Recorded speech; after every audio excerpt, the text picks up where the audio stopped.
welcome back, friends. Welcome to another video tutorial from Shomu's Biology. In this video lecture, we'll be talking about the overview of immune system and immunity. Now this will be a series of videos on immunology. So if you like this subject and if you want to gain some knowledge about immunology in the simplified fashion, you can watch all this video of this series. This is going to be the first video of this immunology video series, and this is where I talk about the overview and try to give you a big picture of what immunology is and what our human immunity is all about. You probably heard so many things, so many confusing terms and numbers and all these things in immunology that makes this feel like complicated. But once you dig inside, exclude all those difficulties outside, it will be really simple. So let's talk about it from this first video. This video I'll be summarizing all the facts of immune system. I'll be summarizing the facts of immunity and how it actually works in our body. The first thing and the easiest way to think about immunity is a process of let's say your body is a country, or let's say your body is a city, and in that city you have a jurisdiction system where you have cops, where you have those detectives who will find out any mob and mobsters that are rising there and going there to destroy your city. Whatever bad people that they come and destroy your city and city's peace, there will be cops and detectives to find them out. And when they find them out, they will put them in prison, or they will ultimately, if they do a lot of bad things, they will put them even up to the death. So that is the idea of immune system, because you know our body's duty, the whole body is keeping itself healthy. It's its own duty that to keep and monitor that all the part of our body is healthy. Why we need to think about that in the first place? Because we have invaders, we have foreign materials coming inside our body. Example, bacteria, viruses.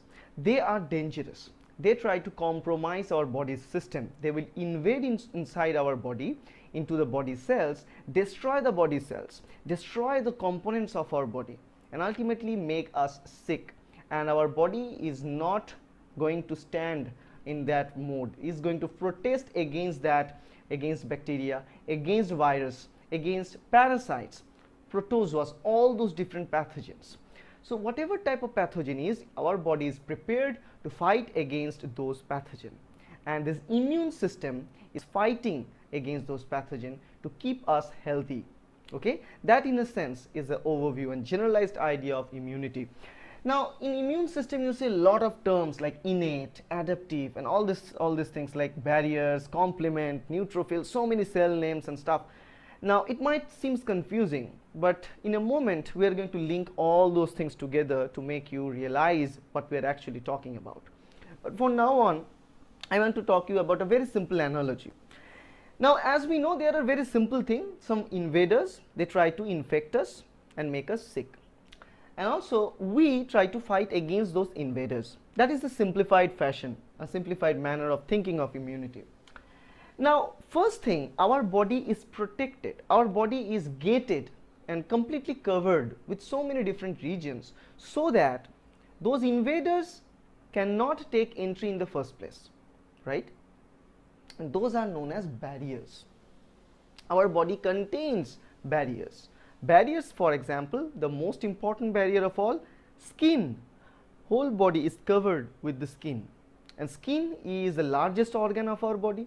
It is covering the complete body. So if any of the bacteria and virus needs to take entry, they need to evade our skin. Okay, how could they evade the skin?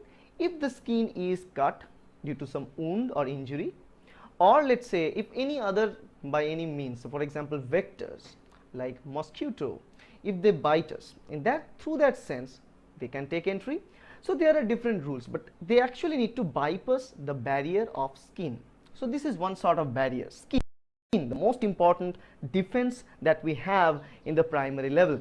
Except for that, we have epithelial cells. Okay, for example epithelial cells in our gut, in the stomach, epithelial cells in the intestine. We also have mucosal layers. Where we don't have skin, we have mucosal layers. For example, if you look at eye, there's a mucus layer covering the eye. There's no skin covering the eye regions here, but a mucus layer is covering that, and we keep on refreshing that area. We keep on putting all those liquids that goes there to make it moist and keep it safe. And they also secrete in the tear, you know, they also carry some sort of antibiotic functional chemicals. So these things are there to protect us against the situations. In the stomach, however, you know, we eat a lot of food. So if any of the bacteria present in the food, it can go and make harm. Now, to protect that, in the stomach, they release acids. Stomach is very acidic, like pH 2 or 3, very acidic. In those conditions, it will also not allow the bacteria to survive. So there are different lines of defense, and there is another very important defense and barrier, that is natural flora or normal flora of our body. Our body, especially in the gut, it's filled with so many good bacteria. They reside in our body. They produces vitamin K, which helps us to enrich, and also they stay there and fight against all those pathogens. There are good bacteria for us, there are bad bacteria for us. Now these good bacteria present in our gut, they help us against those bad bacteria. Okay, so this, in a sense, if I summarize this thing, because this thing you should understand first, that's why I talk about barriers first. We have skin, we have mucosa, we have pH in the gastric juice,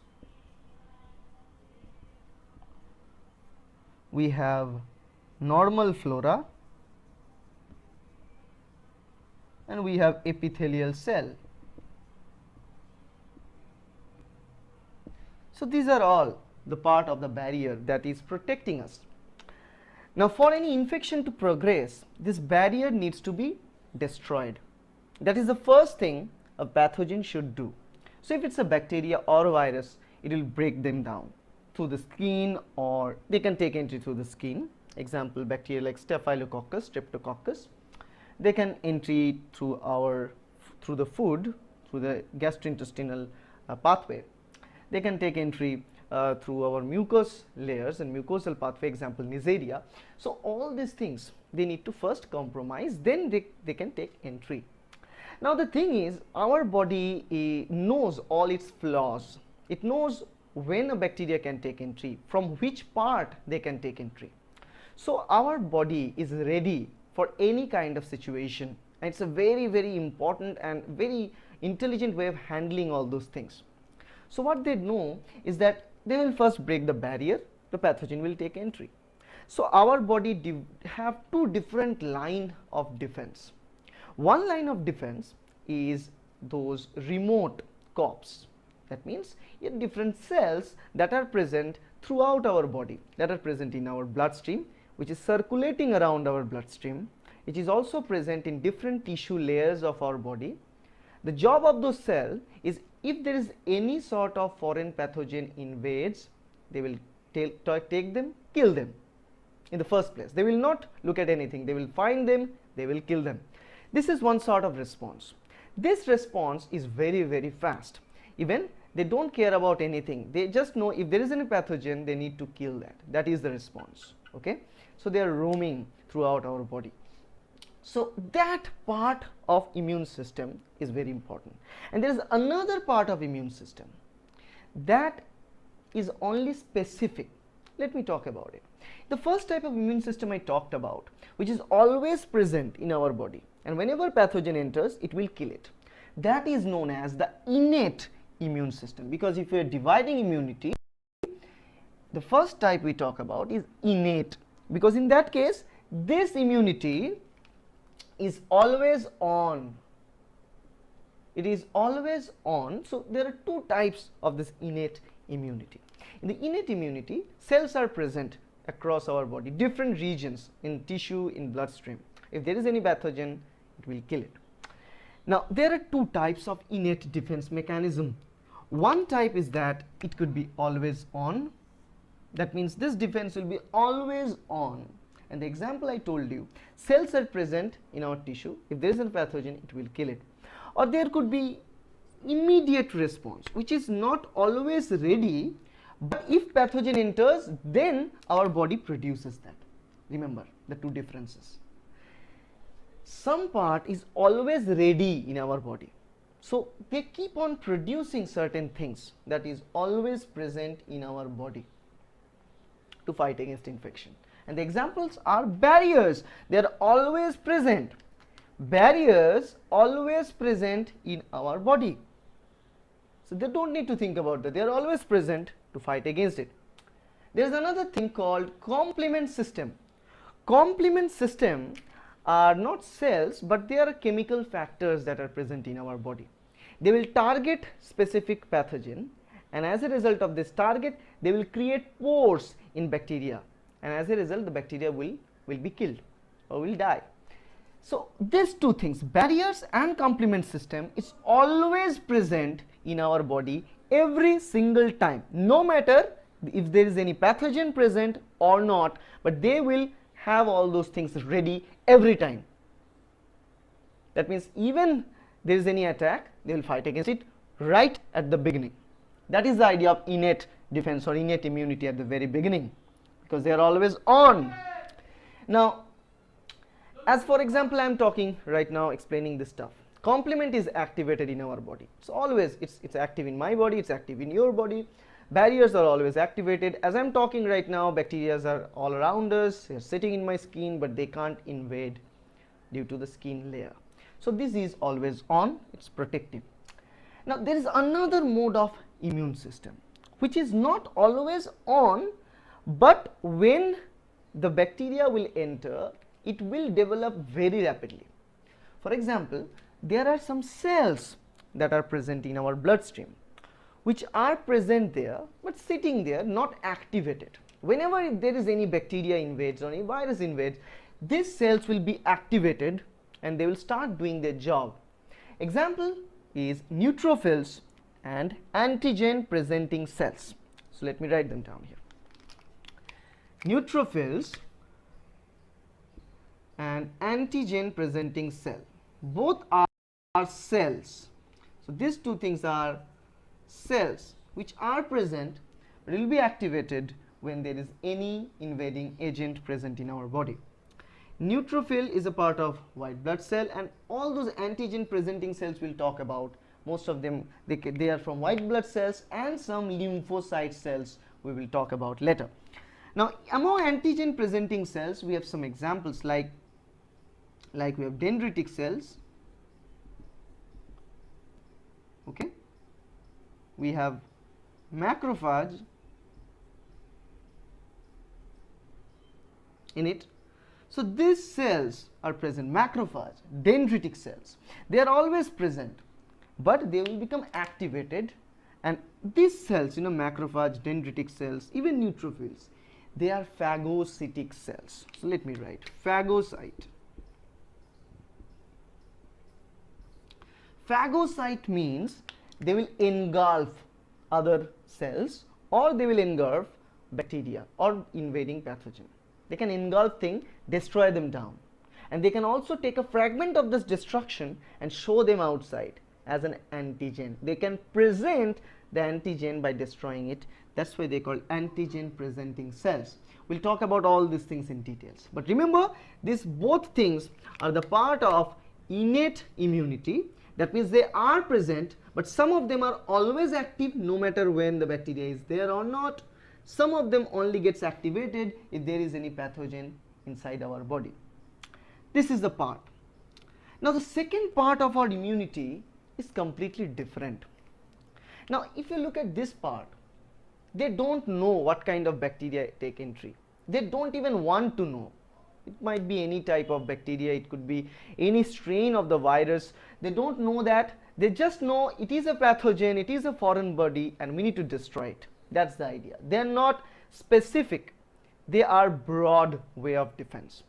While there is another side of body's immunity which take longer time to develop but more specific. Let's say this bacteria start producing so many different pathogenic materials. It's producing toxins and different things that are breaking down the immune system, and this broad system is not enough to fight against that bacteria. Now normally the strategy of bacteria is also very intelligent. They will thrive when they have a huge number of cells together. Okay, so once they start doing all this thing, they start creating all those toxic materials, they're releasing all those chemical factors that are actually destroying the cell. Then at that condition, body can not take the responsibility only due to this innate immunity. They need to have a more specific response to kill that bacteria.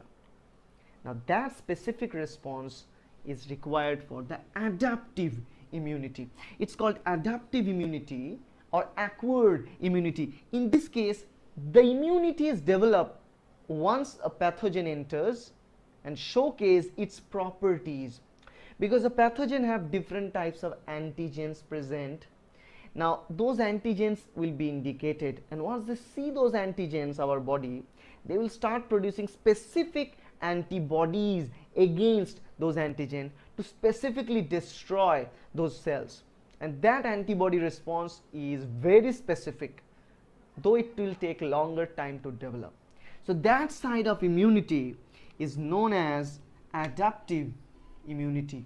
In adaptive immunity is also known as delayed response, because it takes longer time to develop. But this delayed response, they will produce cells known as lymphocytes. There are two types of cells that are produced in the lymphocytes. One is called T cell, another one is called the B cell. This T cell are helping other cells. For example, T cells activate B cells in further line. Now once B cells are active, B cells will produce antibody. They will produce lot and lots of antibodies over there. So let me not take a different color to highlight this one. Let's say this one, green one. Okay, so this B cells start producing antibody, and the antibody will be very specific against the pathogen, kill that. While T cells can also be divided into two different parts. It is divided into CD4 type of T cell and CD8 type of T cell. CD4 type of T cell becomes helper cell. Helper cell means it helps other cells. For example, CD4 cells can help other B cells to develop, while CD8 T cells are known as killer T cells. Killer T cells means this T cell will start and find specific target and it will kill them, while CD4 type is known as a helper T cell, which will help other cells to grow and immunity to boost. Now as you see, these are the two separate way of approaching to kill a bacteria or approaching to kill a pathogen. So when the pathogen inside, our body is ready from the primary defense, which is broad defense, innate immunity in our body. When that immunity started, then innate immunity will crosstalk with adaptive immunity. There are signaling processes between innate and adaptive immunity, when innate immunity will tell adaptive immunity to grow and develop, because no matter the situation is, our body is not ready to compromise with it. Innate will start working, but it will call the adaptive that yes, we require more soldiers, we require more specific soldiers, because they are coming in huge numbers, so send them in. Now when adaptive get that signal, it start producing antibody specifically against that pathogen. Antibody will kill that pathogen, and then with the help of this job of innate along with adaptive immunity, we can be safe. So it's nothing like innate will do the job or adaptive will do the job, who is best or not. It's the combination. Our body works in combination with hands to hand interaction with innate immunity with the adaptive immunity. But remember, in this whole process, they have two separate ways of thinking. Innate is doing the first cover, adaptive is doing the cover, and ultimately taking the job to end. So they do both required in different stages. And you know, for this crosstalk I talk about, this is the most important thing to understand when you are talking about immune system or immunity, because once you know, there are so many factors involved with that in this interaction, but this interaction is very, very important for a proper cure against infection. So this in a sense is all immune system. Now one more thing I should talk about here is, you know, there are two things I've drawn actually in this case. Let me draw another thing, green circle over there. Why I'm drawing green circles and red circles, the reason for it is that, you know, this complement and this antibody, they are not cell, they are protein factors that are present in our body, in the bloodstream. But here you see the neutrophil, dendritic cells, natural killer cell, macrophage. These things are cells, lymphocytes, they are cells. But antibody, complement, they are not cell. So there are two types of factors that are involved in the immune system. One are the cellular type factor, another one is chemical or proteinaceous factors. The cell type factors mediated system of immunity is known as cell mediated immunity. Cell mediated immunity. The example for that is this antigen presenting cells, natural killer cells, T lymphocytes, neutrophils, eosinophils, and so on. While the other one, like complement system, which are protein factors, antibody protein factors which are present, those mediated immunity, complement mediated immune system or antibody mediated immunity is known as humoral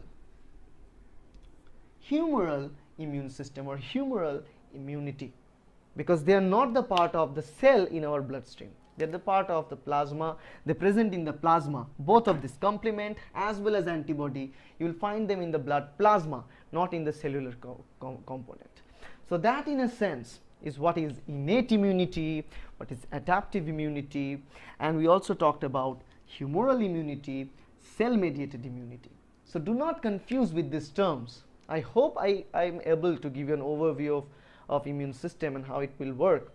Now in the next video we will talk about all this type of cell mediated factors and those cells that are involved in the immune system. We'll talk about the cells, what are their features and what they actually do. And then after that we will talk about the interactions of cell and humoral immunity together and how they exactly crosstalk, how this crosstalk between innate and adaptive immunity actually take place in very basic overview.